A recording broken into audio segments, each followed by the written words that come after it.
시청자 여러분 안녕하십니까. 지금부터 전옥현의 안보정론을 시작하겠습니다. 이제 8월 27일 밤 10시가 넘었습니다.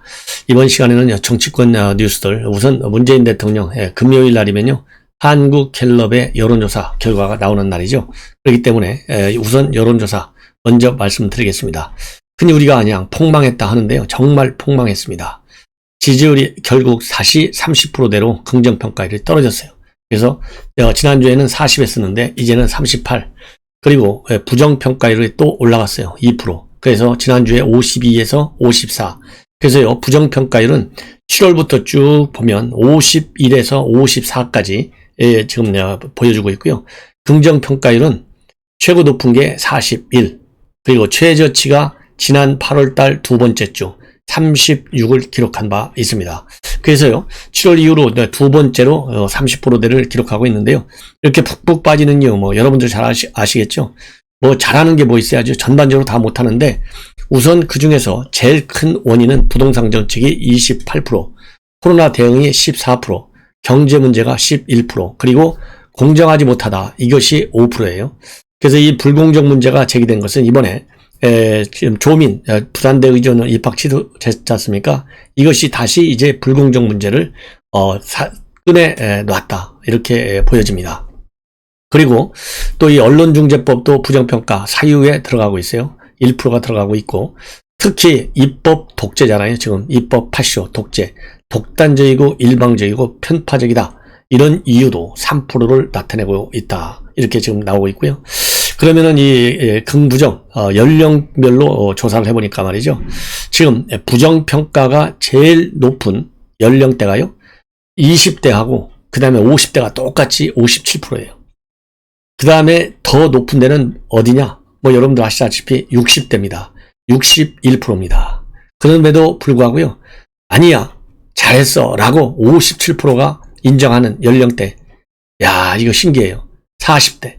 그러니까 절 연령대 중에서요 40대만 잘하고 있다가 57%고, 그리고 나머지는 전부 못하고 있는데 30대가 그래도 못하고 있다 중에서는 비율이 그러니까 제일 못하고 있다 라고 할 때 비율이 제일 낮은 연령층은 40대입니다. 그래서 40대가 제일 잘한다, 이게 57%나 되고 못한다는 38밖에 되지 않아요. 그리고 나머지 못한다가요 전부 다 30대에서는 51% 못한다. 그 다음에 20대하고 50대에서가 57%, 그리고 60대는요 61%나 달해요. 이러니까 이 연령대별 이 긍정과 부정의 평가율은 제가 주변에서 느끼는 거하고 거의 비슷한 것 같습니다. 60대 이상 61% 못한다? 그건 좀 더 돼요. 아마 한 80%는 될 것 같아요. 그래서 정치권 정치권에서 보는 평가는요, 이 원인, 왜 이렇게 부정평가가 커졌느냐, 코로나와 관련해서 문재인 대통령이 뭐라고 그랬어요? 굵고 짧게 한다 했잖아요. 굵고 짧게 하는 게 맞습니까? 지금 계속 4단계 연기 조치하고 있잖아요. 지금 추석 때까지 아마 계속될 가능성이 상당히 커요. 그렇기 때문에 자영업자 중심의 민생 파탄이 굉장히 심각해져 있고, 이것이 지지율 하락으로 이어진다 이거죠. 그래서 이게 제일 큰 원인이 이제 코로나고, 지금 현 시점에서 보면, 그 다음에는요 이 입법 폭주 활동, 입법 폭주 여러분들 더 이상 이제 설명 안 드려도 다 아시죠? 언론중재법 지금 전 세계가 난리 났는데 제일 그럼에도 불구하고 편안하게 강행하겠다 하는 지금 대한민국 문재인 대통령과 여당 아니겠어요? 예. 문재인 대통령이 조금 이 언론중재법 이러면 안 돼, 이런 비슷한 얘기를 이철이가 했다고 하는데, 어차피 지금 레임덕이니까 말빨이 안 쓰는 거죠. 홍영렬이가 그냥 밀어붙이고 있잖아요. 이게 대한민국이에요 지금. 자, 그리고요 이번 갤럽에서요 양당 대표 조사를 했어요. 송영길 대표는 긍정평가가 34인데 비해서 이준석은 37이 긍정평가입니다. 그리고 부정평가 송영길은 45%나 돼요. 그리고 이 부정평가 또 이준석은요 51%나 됩니다. 그래서 다시 말씀드리면 송영길 평가의 경우에는 부정평가가 45, 긍정평가가 34예요. 이거 긍정평가 34인 거는 문재인 대통령보다 낮고, 부정평가가 45인 것도 또 낮아요. 그리고 이준석 국민의힘 대표의 경우에는 긍정평가가 37, 부정평가가 51. 제가 보기에는 이준석 대표의 부정평가가 절반을 넘은 것은 최근에 이 공정성 문제가 크게 제기되고 있고 결정타를 날린 것이 녹취록을 이준석 대표가 깐 거예요.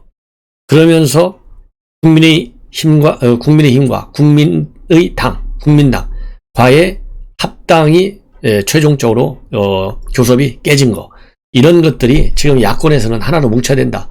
그래야 정권 교체할 수 있는 힘이 생긴다. 그랬는데 이준석 대표 완전히 깨버렸잖아요. 그리고 당 내부에서는, 당 내부로 와보면 윤석열 총장 제1위를 달리는 후보인데 이준석 총장하고 계속 갈등 관계 있었잖아요. 그리고 원희룡 지사와의 관계에서는 또 녹취록을 까버렸어요. 이러다 보니까 리더십이 없다. 말이 너무 빠르다. 절제되지 않았다. 아, 이거 지휘 통솔 능력에 부족한구나. 역시 경륜이라는 게 필요한데 전혀 검증을 하려고 보니까 이게 평론할 때 비슷한 지금 정치를 하고 있다. 여기에 대한 야권 국민들의 실망 때문에 부정평가가 50일. 그러니까요, 최근에 나온 다른 평가에서는 이 긍정평가 이준석 대표 괜찮았어요. 그런데 이번 갤럽을 보면 우리 야권, 즉 보수 계층의 이준석 대표에 대한 피토가 커지고 있다. 이런 점을 이준석 대표가 특별히 염두에 두고 당을 지휘해야 된다라고 지적하고 싶어요. 그 다음에 정당 지지도는요, 민주당이 31, 국민의힘 30, 정의당 5, 열린민주당 4, 국민의당이 3입니다. 그래서 민주당 지지도도 1%가 지금 떨어졌어요. 국민의힘도 마찬가지 1%가 떨어졌습니다. 자, 그리고요, 이 지지 정당별로 해서 민주당 지지층의 80%가 대통령 직무 수행에 대해서는 긍정적으로 보고 있고요. 국민의힘 지지층의 89%가 대통령은 부정적으로 보고 있어요. 이 국민의힘 지지층의 89%가 대통령 부정적으로 보는 것은 제가 보기에 이 지표는 좀 그럴듯하게 맞는 것 같아요. 그리고 무당 측에서 부정평가가 굉장히 높습니다. 긍정이 20, 부정이 60입니다. 그리고 정치적인 성향별로 볼 때 진보 측에서는 69%, 중도 측에서는 35%, 보수 측에서는 15%가 긍정평가를 하고 있어요. 자, 이걸 보면 보수 측에서 15%? 이거 10%도 안 될 것 같은데요. 여하간 이 갤럽, 그래도 대한민국의 대표적인 여론조사 기관입니다. 우리가 이 겸허하게 이 여론조사 결과가 나타내주는 그런 의미를 우리 국민의힘에서는 제대로 좀 판단을 해서 내주에는 잘 나올 수 있도록 각별히 신경을 써야 되는 것이 아니냐, 이런 생각이 듭니다. 자, 이제는요, 오늘 윤석열 총장 굉장히 오늘 바쁘게 뛰어다닌 것 같아요. 우선 윤석열 총장 통정을 말씀을 드리겠습니다. 오늘 영등포구에 있는 공군 호텔에서요, 국민과 함께하는 국방포럼 발족식을 가졌고, 또 미래국방혁신 4.0 특별위원회 발족을 했습니다. 그래서 이 두 축이 윤석열 캠프의 국방 문제를 다루는 핵심 축이 되고 있어요. 그래서 한쪽으로는 이제 미래국방혁신 4.0 특별위원회는요, 문재인 대통령의 첫 번째 참모총장이었던 사람들 둘이서 공군참모총장과 그 다음에는 육군참모총장, 이 두 명이 공동 이 대표가 됐어요. 한 사람은 장준규 후임으로 임명된 김용우 육군총장, 그 다음에 이양군 공군총장입니다. 이 두 사람이 미래국방혁신 4.0 특위 공동운영장으로 선임이 됐습니다. 자, 그리고요, 여기에 운영위원장은 김용현 전 합참 작전본부장, 그리고 사무총장에는 신인호 카이스트 을지연구소장, 이런 사람들이 참여하고 있고요. 그 다음에 김인호 국방로봇학회 초대회장, 조동일 서울대 전기정보공학부 교수, 그 다음에 홍규덕 숙명여대 정액과 교수, 정준일 한국전략문제연구소 부소장, 양욱 한국국방안보포럼 센터장, 정재원 카이스트 국방인공지능 융합연구센터 연구교수가 포함되어 있습니다. 그래서 여기 국민패크 발표를 보면 이 특위에서는요, 민간 분야 최고 전문가들과 함께 군사 국방 분야 개혁은 물론 군 복무 중 배운 기술을 제대 후에 취업으로 연결시키는 방안까지 연구하게 될 것이다. 이렇게 입장을 밝히고 있고요. 국민패크 캠프 국방정책 공약 수립에 큰 힘을 보탤 것이다. 이렇게 밝히고 있습니다.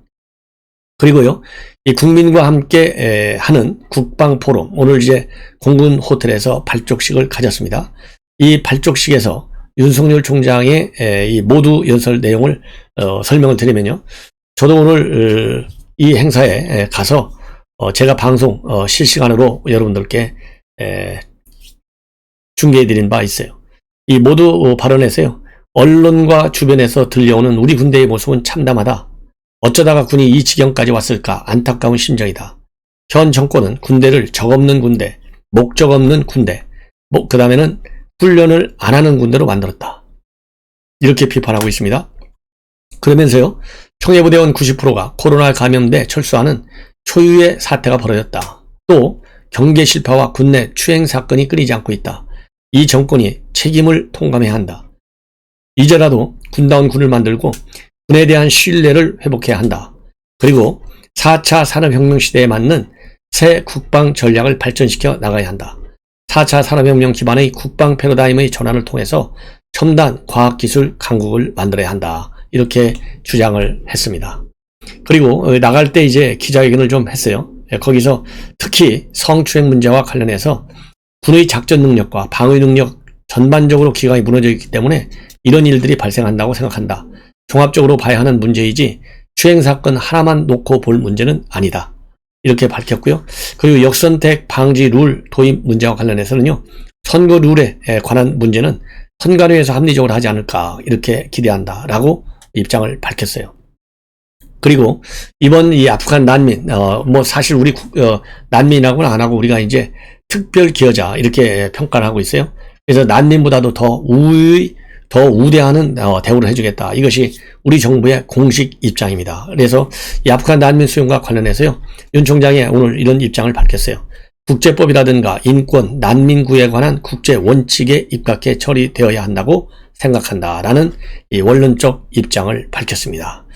자, 그래서요, 오늘 또 굉장히 성황리에 국민과 함께하는 국방 포럼, 그리고 미래비전 4.0 투기 아주 성공적으로 발족을 해서 윤석열 총장의 국방정책, 우리 국민들에게 상당한 신뢰를 받을 것이다 라고 생각이 듭니다. 그리고요, 이제 윤 총장과 관련해서 하나만 더 말씀을 드린다면 29일 날입니다. 그러니까 오늘 27일이죠. 그러니까 일요일 날 국민께 드리는 윤석열 약속, 이런 프로그램의 일환에서 첫 번째 공약을 발표해요. 첫 발표하는 공약입니다. 그러니까 첫 번째로 발표하는 공약인데 이 공약이 그렇다고 해서 공약 1호는 아니다. 이렇게 캠프 쪽에서는 밝히고 있는데요.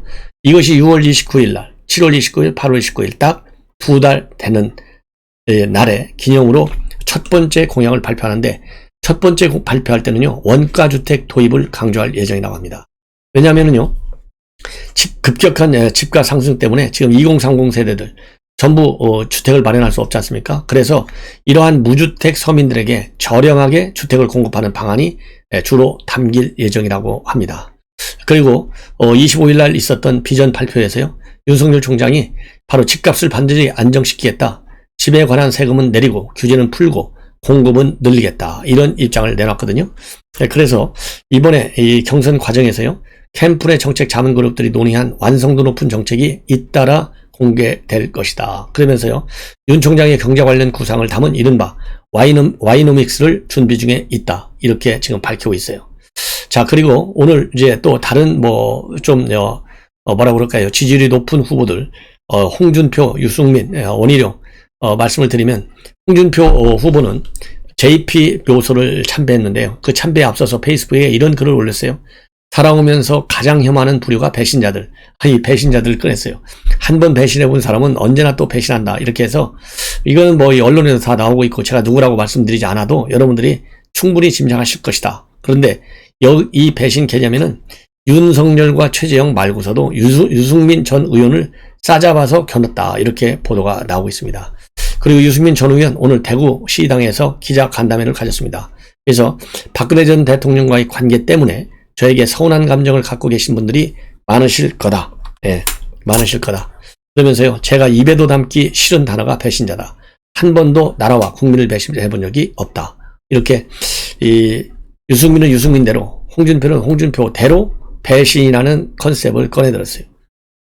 그러면서요, 유승민 후보의 경우에는 강한 자에게 강하고 약한 자에게 약하다라고 하는 것이 TK 정신이다. 그러면서 정치를 하면서 대구의 아들로서 부끄럽지 않게 살았고 홍준표가 윤석열을 잡고 유승민이 홍준표를 잡을 것이라고 확신한다. 이런 입장을 내놨고요. 그 다음에 원희룡 지사 광주에서 열리는 노동정책의 배신과 일자리 창출 토크 콘서트, 여기에서요 문재인 정부의 노동 일자리 정책에 대해서 생존 기준에 안 맞고 현장 경험 없는 공무원들의 탁상 공론에 불과하다.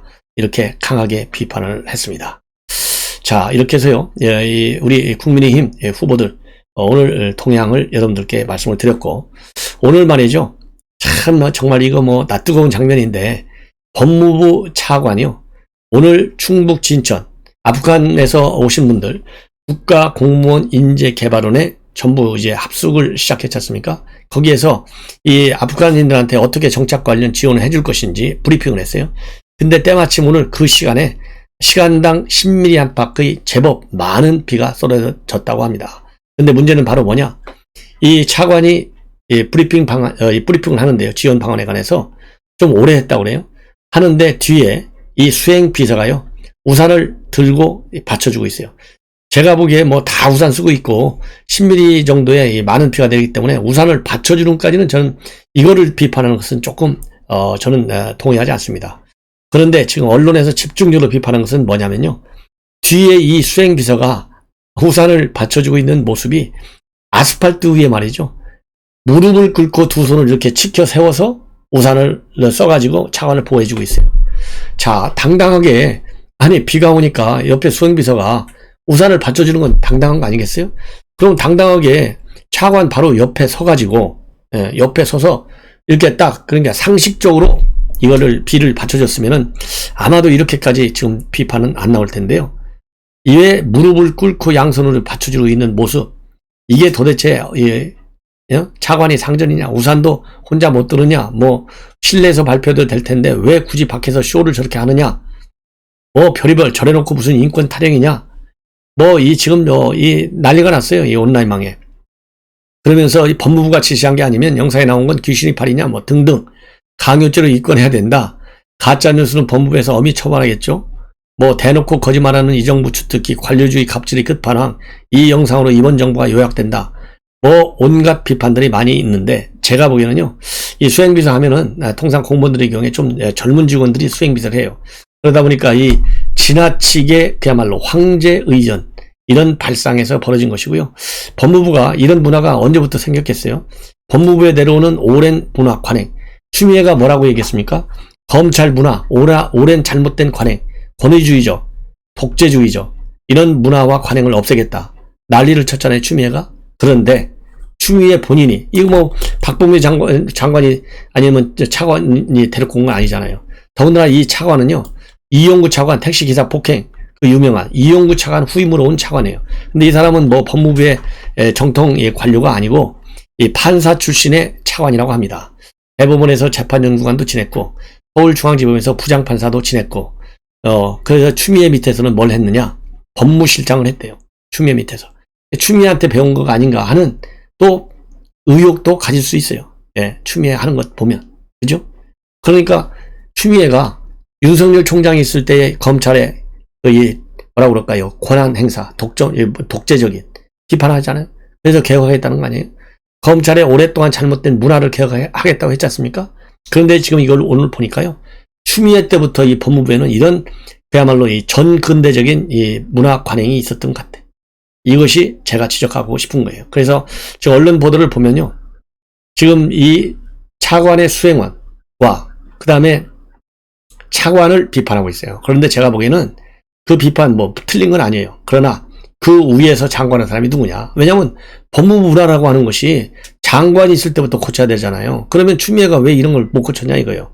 왜 자기 나쁜 버릇은 하나도 못 고치는 주제에 왜 윤석열 총장이 있을 때 검찰의 관행과 문화는 고치겠다고 그 난리를 쳤느냐.